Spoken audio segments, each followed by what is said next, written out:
Friends, क्या हो अगर आपको कोई अचानक से एक शख्स मिले और वो ये दावा करे कि वो आपको 1 लाख रुपए देगा। सुनने में बात थोड़ी अटपटी सी ज़रूर है, लेकिन हमारी आज की वेब सीरीज़ की कहानी कुछ ऐसी ही खास और रोमांचक होने वाली है। जी हाँ, हम आज बात करने वाले हैं स्क्विड गेम की, जो कि अब काफ़ी ज़्यादा ट्रेंड में चल रही है और जिसकी कहानी भी बहुत ही ज़्यादा खास है। ये कोरियन ड्रामा सीरीज़ है जो कि बहुत ही ज़्यादा मिस्ट्री सस्पेंस के साथ भरी हुई है। तो ज़्यादा टाइम वेस्ट ना करते हुए एक्सप्लेनेशन की तरफ आगे बढ़ते हैं। मैं हूँ आपके साथ दर्शका और आप देख रहे हैं हमारा चैनल वेब क्विज। तो सीरीज के पहले एपिसोड की शुरुआत होती है जिसमें कुछ बच्चे एक गेम खेल रहे होते हैं, स्क्विड गेम, जो कि स्क्विड शेप की एक फिगर के अंदर खेला जाता है। रूल्स बहुत ही ज़्यादा सिंपल होते हैं।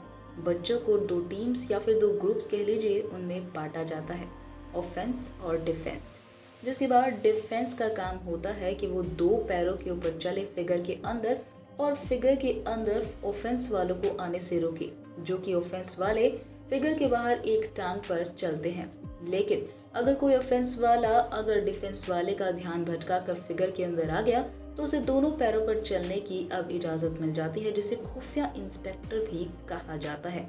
जिसके बाद के लास्ट गेम में दोनों टीम्स अब फिगर के अंदर आ जाती है और आमने सामने खड़े होकर अब डिफेंस वालों को ऑफेंस वालों को अब रोकना होता है फिगर की सबसे ऊपर बने हुए गोले की तरफ जाने से, जहां ऑफेंस वाला डिफेंस को मात देते हुए अगर उस रेखा को छू ले तो ऑफेंस वाला जीत जाता है। जिसके बाद अगर डिफेंस वाले को चकमा देकर ऑफेंस वाला इस रेखा को छूकर वापस आ जाता है और फिर वापस आकर उस फिगर के अंदर खड़ा हो जाता है, तो अब उसे हुर्रे चिल्लाना पड़ता है और फिर वो गेम जीत जाता है। कहानी का ये पार्ट थोड़ा सा इम्पोर्टेंट है। जिसके बाद अब मेन कहानी की शुरुआत होती है, जहाँ एक आदमी को दिखाया जाता है, साओ की उंग, जिसकी बेटी हायुंग का आज बर्थडे है और साओ की माँ अब हायुंग के बर्थडे के लिए साओ को थोड़े से पैसे देती है और उससे कहती है कि अपनी बेटी को आज एक अच्छा सा डिनर करा देना। लेकिन साओ कहता है कि इतने कम पैसों में मैं उसे ना तो डिनर करवा पाऊंगा और मुझे उसे एक प्रेजेंट भी देना है। जिसके बाद थोड़ा सा गुस्सा करते हुए साओ की माँ उसे एक्स्ट्रा पैसे दे देती है, लेकिन साओ को और पैसे चाहिए, इसलिए वो अपनी माँ का एटीएम कार्ड चोरी छुपे ले लेता है और फिर एटीएम जाकर वो एक्स्ट्रा पैसे भी निकाल लेता है। जिसके बाद दिखाया जाता है कि साओ सट्टेबाजी में पैसे इन्वेस्ट करता है, क्योंकि उसे जुआ खेलने की बहुत ही ज्यादा खराब आदत होती है। साओ हॉर्स रेसिंग में पैसे लगाता है, जिसके बाद वो 3-4 बार हार भी जाता है और हारने के बाद वो दोबारा से जब हॉर्स रेसिंग में पैसे लगाता है और वो एक और बार चांस लेता है, लेकिन इस बार वो थोड़ा सोच समझ कर घोड़ों के ऊपर टिक्स लगाता है और फिर इस बार उसे जीत मिल भी जाती है। साओ को यही कुछ 46 लाख रुपए मिलते हैं। जिसके बाद वो बहुत ज़्यादा खुश होता है कि वो अपनी बेटी को एक बहुत ही अच्छा प्रेजेंट और एक बहुत ही अच्छा डिनर अप करवा सकता है। लेकिन वो कहते हैं ना कि जिसके ऊपर कर्जा होता है उसके पैसे उसके हाथ में आकर भी उसके नहीं होते हैं। साओ के ऊपर बहुत ही ज़्यादा भारी लोन होता है और उसका लोन वसूल करने के लिए लोग आ जाते हैं। जिसके बाद साओ एक बहुत दौड़ लगाता है तेजी की और एक औरत से टकरा जाता है और आकर लोन वाले उसे पकड़ लेते हैं। जिसके बाद उसे वो बाथरूम में ले जाते हैं और फिर उसे पकड़कर उससे पैसे मांगने लगते हैं। लेकिन साओ इस बार बहुत ही ज़्यादा कॉन्फिडेंट है और वो कहता है कि वो सारे पैसे लौटा देगा। लेकिन साओ के साथ फिर एक बार गड़बड़ हो जाती है, क्योंकि साओ की जेब कट चुकी होती है और साओ की जेब उसी औरत ने काटी होती है जिससे वो टकराया था। और अब साओ के ऊपर एक बहुत बड़ी मुसीबत आ चुकी है, क्योंकि अब लोन वसूलने वाले उसकी जान लेने को तैयार होते हैं। लेकिन साओ उन्हें कन्विंस करता है और कहता है कि वो सिर्फ 1 महीने का वक्त उसे दे दे और वो सारे पैसे चुका देगा। और फिर अब वो लोन लेने वाले साओ से एक कॉन्ट्रैक्ट के ऊपर अंगूठा भी लगवा लेते हैं। जिसके बाद साओ बहुत ही ज़्यादा बेचारा मजबूर होता है और वो फिर एक बार 10,000 युआन का कर्जा लेता है, क्योंकि उसे अपनी बेटी को प्रेजेंट देना होता है, उसका बर्थडे बहुत खास बनाना होता है और उसे कर्जा मिल भी जाता है। जिसके बाद बेचारा साओ अब कम पैसों में एक क्लॉ गेम दुकान पे जाता है, जिससे वो अपनी बेटी के लिए एक प्रेजेंट को जीत सके। लेकिन साओ वहाँ पर भी बहुत सारे पैसे हार जाता है। फिर एक छोटे से बच्चे की मदद लेकर वो फाइनली एक गिफ्ट ले पाता है अपनी बेटी के लिए। जिसके बाद वो अपनी बेटी से मिलता है और अपनी बेटी के साथ एक बहुत अच्छा खासा वक्त बिताता है और फिर उसे घर ड्रॉप करता है। जिसके बाद दिखाया जाता है कि साओ जब अपने घर वापस लौट रहा होता है मेट्रो से, कि अब साओ को एक आदमी मिलने वाला है जो, और वो साओ से कहता है कि क्या आप मेरे साथ एक गेम खेलेंगे, एक छोटी सी मामूली सी गेम, सऊ का मूड बहुत ज़्यादा खराब होता है, लेकिन उस आदमी के बहुत ज़्यादा कन्विंस करने पर सऊ मान जाता है और वो आदमी सऊ से कहता है कि अगर आप एक छोटी सी गेम मेरे साथ खेलेंगे तो मैं आपको 1 लाख युआन दूंगा अगर आप जीत गए। सऊ पहले तो उस आदमी की किसी भी बात का यकीन नहीं करता है, लेकिन फिर काफ़ी ज़्यादा उस आदमी के कहने पर वो उसके साथ एक गेम खेलने के लिए मान जाता है। जिसके बाद वो आदमी सऊ से कहता है कि अगर आप जीत गए तो मैं आपको 1 लाख युआन दूंगा, लेकिन अगर आप हार गए तो आपको मुझे 1 लाख युआन देने पड़ेंगे। और एज यूजुअल जैसे सऊ की किस्मत चल रही होती है, सऊ वो गेम हार जाता है। जिसके बाद वो आदमी अब सऊ से कहने वाला है कि लाइए 1 लाख युआन दीजिए, लेकिन सऊ कहता है कि मेरे पास तो पैसे नहीं है। जिसके बाद सऊ के लिए अब उस आदमी के पास एक डील होती है कि अगर उसके पास 1 लाख युआन नहीं है तो उसे उस आदमी का एक जोरदार थप्पड़ खाना पड़ेगा। और वो आदमी सऊ के गाल पर एक जोरदार थप्पड़ जड़ भी देता है, जहाँ सऊ पूरी तरीके से शॉक्ड रह जाता है। लेकिन अब उस आदमी कहता है कि आप एक और गेम खेलना चाहेंगे। जिसके बाद सऊ फिर हार जाता है और वो थप्पड़ खाता जाता है। फिर फाइनली सऊ को एक जीत मिलती है और सऊ भूल ही गया होता है कि उस आदमी ने तो सऊ को ये कहा था कि अगर वो जीत गया तो उसे वो 1 लाख युआन देगा। जिसके बाद सऊ के हाथों में वो आदमी 1 लाख युआन थमा देता है और सऊ बहुत ज़्यादा खुश होता है।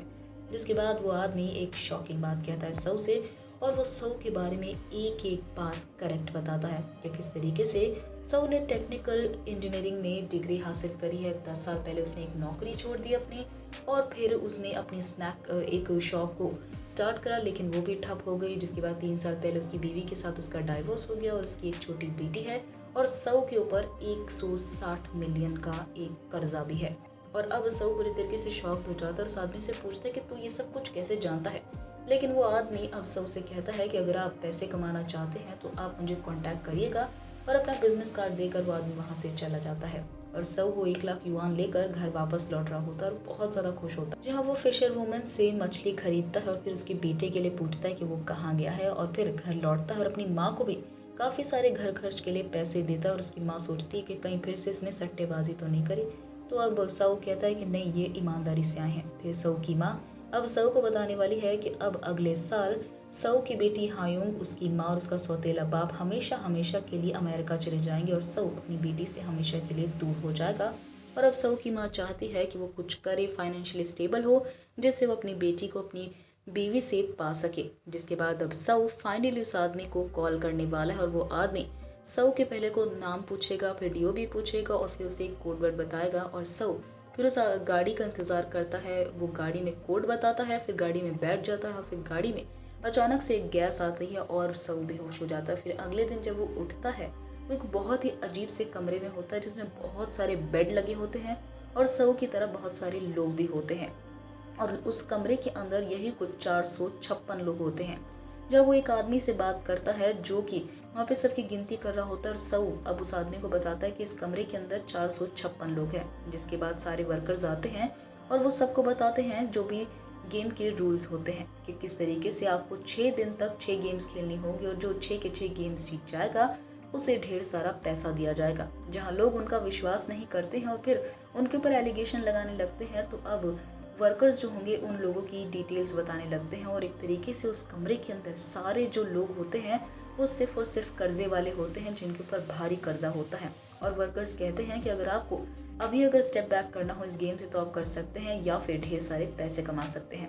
जहां ज़्यादातर लोग अग्री कर जाते हैं।